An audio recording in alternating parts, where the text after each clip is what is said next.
তো ভালো লাগলো কৃতিকারানির কথা শুনতে শুনতে যে আমি প্রথমেই বলি একদম ঘরোয়া একটি জায়গা যেখানে কয়েকজন মেয়ে আমরা বসে আছি, বিভিন্ন বয়সী মেয়েরা, সঙ্গে কয়েকজন আমাদের পুরুষরাও রয়েছেন এবং উনি খুব সুন্দর বলেছেন। একই কথা, আমার কথা উনি বলে দিয়েছে, নারী পুরুষ সমান সমান হতে হবে।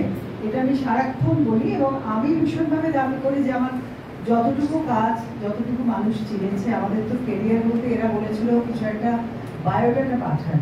আমার না ভীষণ অস্বস্তি হয় এটা, আর আমি সামহাও কাউকে পাঠাতেও পারি না। আমার মনে হয় কি এমন ঝুলিতে পড়েছে যা লোককে পাঠাবো।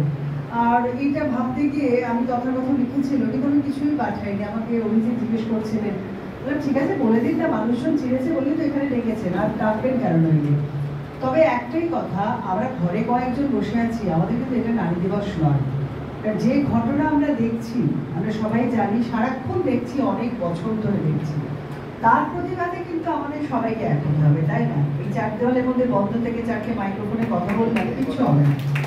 এবং সেই জন্য আমি ভীষণভাবে, আমি না একটু এরকম ধরনের কথা বলি এবং খুব প্র্যাকটিক্যাল কথা বলি বলি বোধহয় আমার কবিতাতেও সুর আসে না।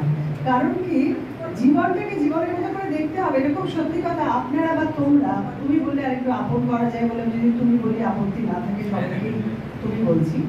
আর আমাকে তথাগত যখন বললো, ফোনে রিকোয়েস্ট করলো যে এরকম একটা বিষয় রয়েছে, আমরা যারা এখনো কাজ করে চলেছি, প্রতি মুহূর্তে কাজ করতে গেলে টাকা পয়সার কথা আমি নতুন করে বলি না, বাঁচতে গেলে ওই জিনিসটার বড় বেশি প্রয়োজন। সুতরাং ওইটার সঙ্গে একটা ক্ল্যাশ হয়। তাও আমি শুনে খুব ইন্টারেস্টেড হলাম যে যদি ওই দিনটা, ওই সময়টা ফাঁকা থাকি, শুটিং না থাকে, কিছু না থাকে, অবশ্যই যাব মেয়েদের মধ্যে। এবং একটি কলেজ, এইসব কথাগুলোর আজও ভীষণ টানে। নিজের কলেজ মনে হয়, নিজের সেই দিনগুলো, স্কুল কলেজ, এইসব, এর থেকে আমি এখনো বেরোতে পারিনি, এখানেই রয়ে গেছি কোনোটাই।